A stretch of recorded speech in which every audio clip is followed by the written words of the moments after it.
நீ எங்க பாய் தூக்கிட்டு போயிட்டு இருக்கிற பின்னாடி? அவன் பெட்ட வை. அவன் பெட்டு. நான் வந்து இதை எடுத்துட்டு போய் ஏதாவது கோயில் வாசல்ல விரிச்சு படுத்துட்டு, அம்மா தாயே ஒரு வேளை சோறு கொடுங்கம்மா அப்படின்னு நிம்மதியா படுத்துக்கலான்ட்டு இருக்கேன். உங்க 2 இடத்துக்கு மத்தியில போராடுறதுக்கு. அதாவது இவன் சைஸை கொஞ்சம் பாரு.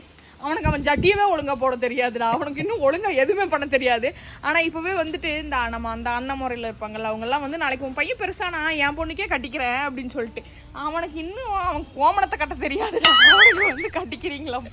அதாவது இது வந்து ஜோக்ஸ் அப்பாட். ஆனா இது வந்து ரொம்ப வந்து ஒரு தப்புன்னு நான் நினைக்கிறேன். ஏன்னா சின்ன வயசுலேயே வந்து இவங்களுக்கு இவங்க தான் அப்படின்னு முடிவு பண்ணிட்டோன்னு வச்சுக்குவேன்.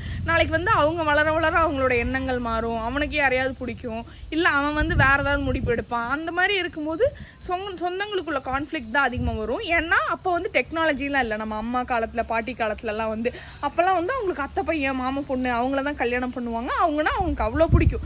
வேற யாரையாவது கல்யாணம் பண்ணியிருந்தா கூட அவங்க மாமா வர்றாங்க மாமா பையன் வராங்க அப்படின்னா சொல்லுவாங்க, ஐயோ எங்கள் மாமா அப்படின்னு சிரிப்பாங்க. அவங்களுக்கு வந்து அவ்வளோ ஒரு ப்ளஷ் ஆகும் அவங்க மாமா பையன் வரும்போது.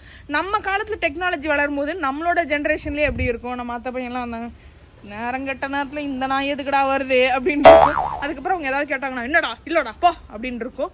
ஏன்னா ஒரு ஒரு பயம், எங்கே கல்யாணம் பண்ணி வச்சிருவாங்களோ அப்படின்னு சொல்லிட்டு. அதே மாதிரி தான் இவங்களுக்கும் நாளைக்கு இவங்க காலம் வளர வளர வளர அது மாறிட்டே தான் இருக்க போகுது. ஸோ தட் இந்த சொந்தத்துக்குள்ள கல்யாணம், என் பொண்ணு உன் பையனுக்கு கல்யாணம் பண்ணி கொடுக்குறேன், இந்த பேச்செல்லாம் வந்துட்டு இந்த ஜென்ரேஷனில் சுத்தமாக ஒர்க் அவுட் ஆகாதுன்னு நான் நினைக்கிறேன். நீங்கள் என்ன நினைக்கிறீங்கன்னு கமெண்ட் பண்ணுங்கள்.